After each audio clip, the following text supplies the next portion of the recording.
जय हिंद सर। जय हिंद। 21 अप्रैल को मेरा सीडीएस का एग्ज़ाम है। तो सर मुझे समझ नहीं आ रहा है, जियोग्राफी का जो सब्जेक्ट है वो बहुत टफ हो रहा है, मैं उसे कैसे कवर करूं? वास्तविकता में कहना आपका सही, ज्योग्राफी एक बड़ा सब्जेक्ट है ये, लेकिन यदि हम लोग सीडीएस के पॉइंट ऑफ व्यू से हम बात करेंगे तो सीडीएस में यदि थर्ड मोस्ट वेटेज वाला सब्जेक्ट यदि हम देखेंगे तो करंट अफेयर्स साइंस के बाद थर्ड मोस्ट वेटेज वाला सब्जेक्ट हमारा ज्योग्राफी है। 30 क्वेश्चन आप लोगों ने देखे होंगे बच्चों, साइंस से हमारे पूछे जाते हैं। 25 क्वेश्चन के अप्रॉक्स करंट अफेयर से रिलेटेड रहते हैं, जिसमें इकोनॉमिक्स भी हम लोगों को देखने को मिलता है, और लगभग 20 क्वेश्चंस का वेटेज हमारा ज्योग्राफी का है। तो आप ज्योग्राफी को छोड़कर तो बिल्कुल नहीं जा सकते हैं बच्चों। तो मेरा पर्सनल आपको यह सजेशन रहेगा कि ज्योग्राफी आपको अच्छा करना है, स्ट्रॉन्ग सब्जेक्ट बनाना है, तो आप पहले तो 11th क्लास के एनसीईआरटी के दोनों पार्ट आप परचेस कर लीजिए, उसको पढ़ दीजिए लगभग 2 से 3 बार, मेरा पर्सनल सजेशन रहेगा आप उसको पढ़ लीजिए पूरा। और फिर हम लोग जब ये दोनों पार्ट पढ़ लेंगे उसके बाद में हमारे सामने कुछ इंपॉर्टेंट टॉपिक्स, यदि आप लोगों ने 2023, 2022, 2021, 20 के पेपर के ट्रेंड एनालिसिस देखे होंगे तो आपको वहां पर मिलेगा कि यदि इंडियन ज्योग्राफी की मैं बात करूं तो सबसे पहले इंट्रोडक्शन ऑफ इंडिया, जहां से क्वेश्चंस के रिपीटेशन हम लोगों को देखने को मिलते हैं। फिजियोग्राफी ऑफ इंडिया है ना, रिवर्स, लेक्स।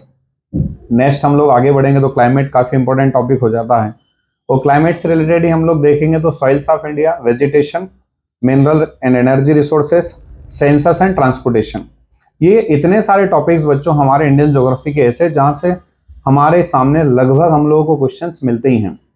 अब यदि हम वर्ल्ड ज्योग्राफी वाले पार्ट पर जाए तो अभी तक आप लोगों को देखने को मिला होगा कि वर्ल्ड ज्योग्राफी वाला जो पार्ट है हमारा, उसका वेटेज कहीं ना कहीं सीडीएस में पहले कम था, लेकिन रिसेंट ट्रेंड में आप लोग ऐसा नहीं कह सकते हैं।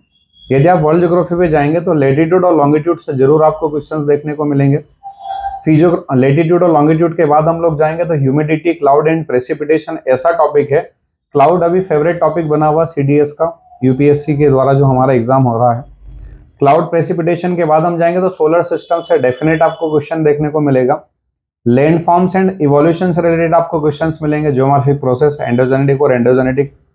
और इसके अलावा आप अल्टरनेटिव जो हमारे एग्जाम्स होते हैं उसमें या तो आपको ज्यादातर क्वेश्चन वॉल्केनो, अर्थक्वेक या रॉक्स, ये तीनों टॉपिक आपके ऐसे जहां अल्टरनेटिव क्वेश्चंस आते हैं। सपोज इस बार रॉक्स से आ गया तो नेक्स्ट टाइम में भी पॉसिबिलिटी है कि आपको अर्थक्वेक या वॉल्केनो से क्वेश्चंस देखने को मिल जाएं।